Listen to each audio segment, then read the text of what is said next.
Good Tim, right? Mm-hmm. Yeah. Tim changed all the poems I was going to read. I said, all right, I need to read some more poetry. So I'm grateful for that, thank you. I'm Steve, this is Luna Wolf, she's with me whenever I read. She helps prevent outbreaks of seriousness.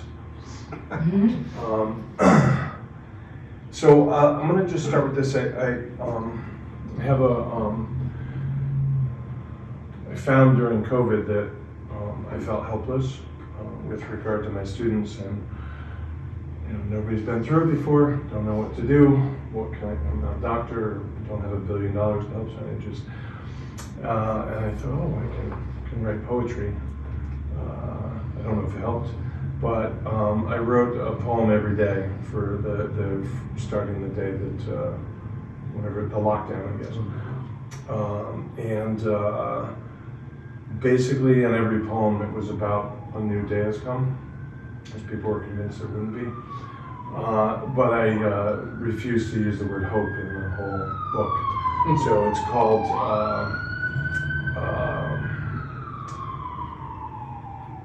Hopeless Repeatedly Mornings. And so this is just like the introductory thing. Most of them are sort of haiku-like, they're very brief. My stroboscopic dreams are willed to this too fast dying day.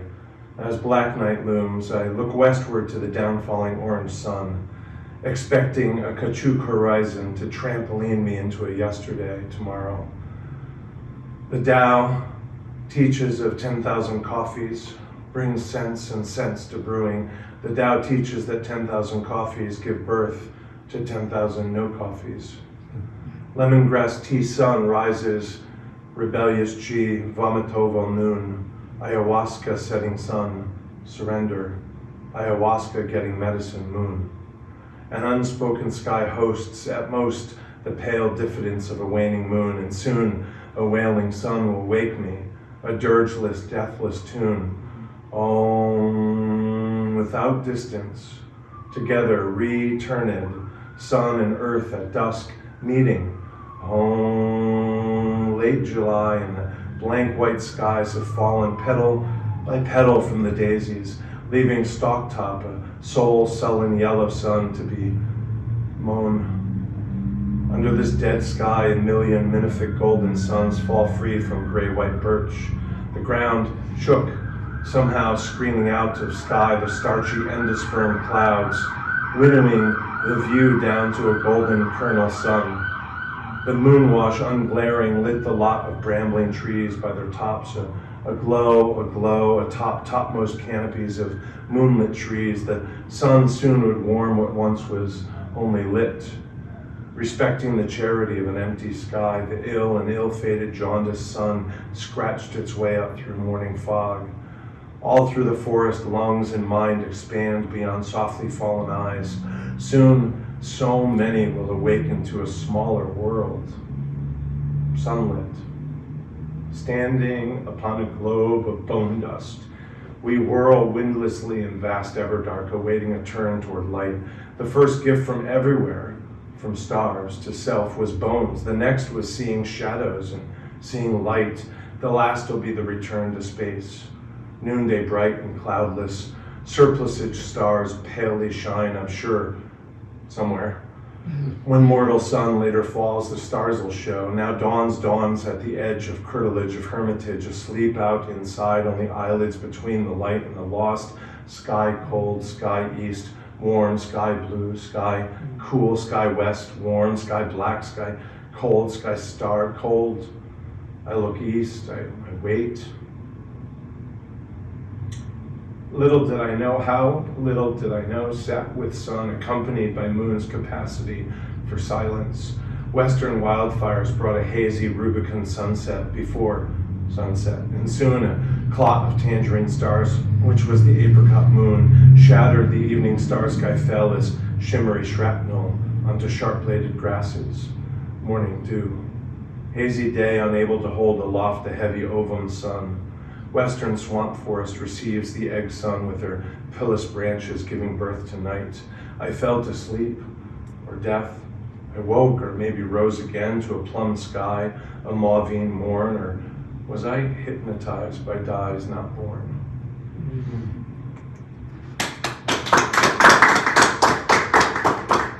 So I think that might be how that sort of book is introduced with that felt too long.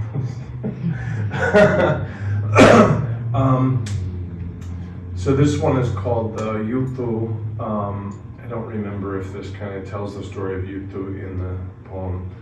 But last year, maybe like to the day, last year, like almost something like today last year, a baby orphaned rabbit stepped into my wife's palm. And in Chinese mythology, there's a rabbit that's seen in the moon, whereas we see a man in the moon or cheese or whatever we see. In Chinese mythology, there's a rabbit and it's named Yutu. So this is Yutu. A place of coming into our world has come out of my world. Tikkunam lam, the sparks of divine light return to the source by means of the ritualized performance of mothering cares. A waggly whittle in the womb of wambly weeds. She had her first yawn, which wasn't enough. She had her first hop, which wasn't enough. She did a 180 in place, which wasn't enough. She taught herself the zoomies, because nothing is enough.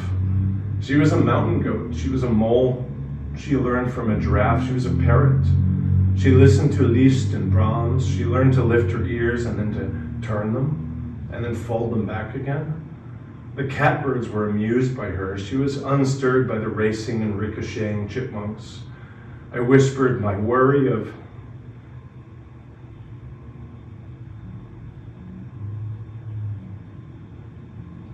owls to her. I whispered my worry of fox. I whispered of cats and coyotes. She shared her sense of self-assurance and safety with me and nibbled the greens and eagerly met the eyedropper dripping formula. She found her way across the house. She found her way to the door. She found her way across the porch. She found her way clear across the yard. She found her way to the garden. She seized in the night by my feet. Aspirating, broken, palm cradled to the heart, she kicked so powerfully. On her side, I stayed beside through the night. At dawn, I carried her to the clover, then to a clematis grave. Something told me to lay her there upon the earth. She enjoyed ice cream and a single Cheerio. She ate cornflakes and blossoms, her presence, her absence, each in immeasurable weight, weighing at 85 grams. Hours later, a great machine rumbled alive next door. Standing tall, it broke the earth, searching for water, searching for life. Inside, a breeze flew in, quavering the last unused tissue, unendowed. It waggled just like her nose had, and silently, too.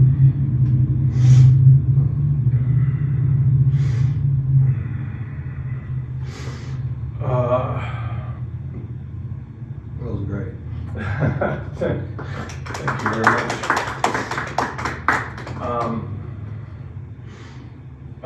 I need to tell you a few notes about this poem. I'm sorry for that. This is the part, if it was a book, you could skip over. But you can look at your phones if you want. In the atomic blasts over the cities of Hiroshima and Nagasaki, 0.7 total grams of material went supercritical. About the weight of an average butterfly.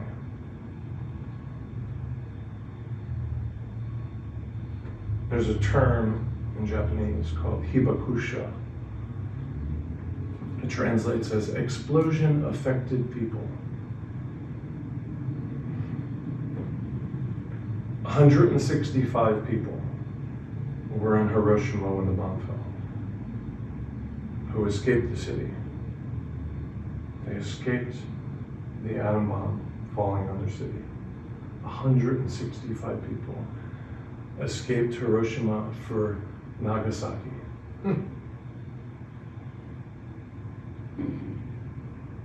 They were twice affected. 3 days later. The oleander is the official flower of the city of Hiroshima. It was the first plant to blossom again after the blast. Oleander often appears as this fatal beauty in mythology and metaphor. Something that's beautiful but ultimately destructive. In Hiroshima, 6 ginkgos survived in Hiroshima, less than a mile from ground zero. All survived to maturity. So,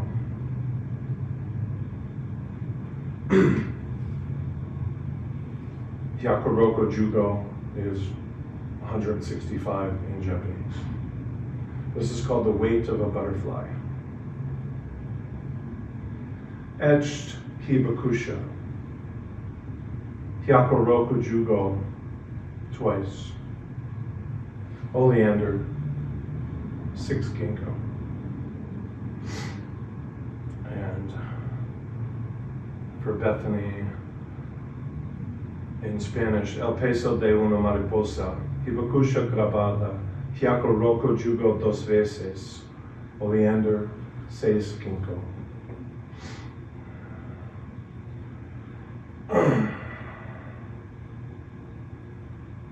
It would be great if I had like a hopeful, like a love poem. Oh well.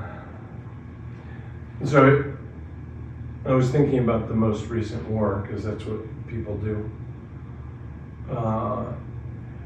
And as a poet, I was thinking like the silver lining, some years hence, will be some remarkable book of poetry that some person who had been a plumber in some city I had never heard of wrote about their years in the war or whatever.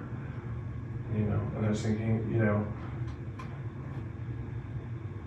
that's great that happened, because they wouldn't have written the poems, and obviously it's not great, but there's like this side of it where like some beauty is going to come from war. Like that's always will happen. Does that mean it's worth it, or why the war? Of course not, but it will happen. So I was kind of thinking about way ahead, perhaps, the beauty, the poetry. So this will probably be something else, but this is what I wrote so far. We break ground, we incise the earth, we plant our seeds, violence before fruit. We bomb our neighbors, broken ground zero. Horrors and trauma terminate and germinate. The flowers of these sowings are lifetimes of scarred lives repeating, beautiful poems of heartlessness and greed. This is, I don't know if it's a complete poem or untitled. We pretend we will never forget. We lie that we will love our neighbor. We humans continue being humans. It is time to withdraw, with prejudice, the term humane. It no longer, and likely never did, describe a human. All that is not human might better wear the mantle humane. Though seeing humans as the flora and fauna and Gaia do, they'd likely quick discard the appellation. I'm like seeing typos, so annoying.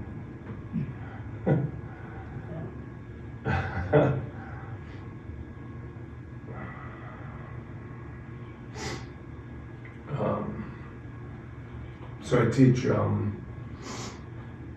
philosophy and self-defense, and so I have occasion to kind of teach around active shooters and these sort of latter-day challenges, I guess. So this is called Frozen in Fire. I spent a lifetime.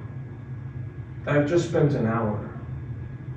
I've spent an hour, a lifetime growing my heart this big, so big, this tender, this size.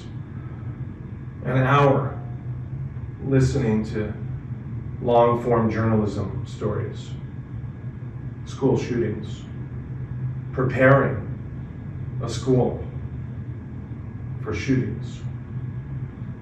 Kids running in terror, terrorizing preparers with preparations.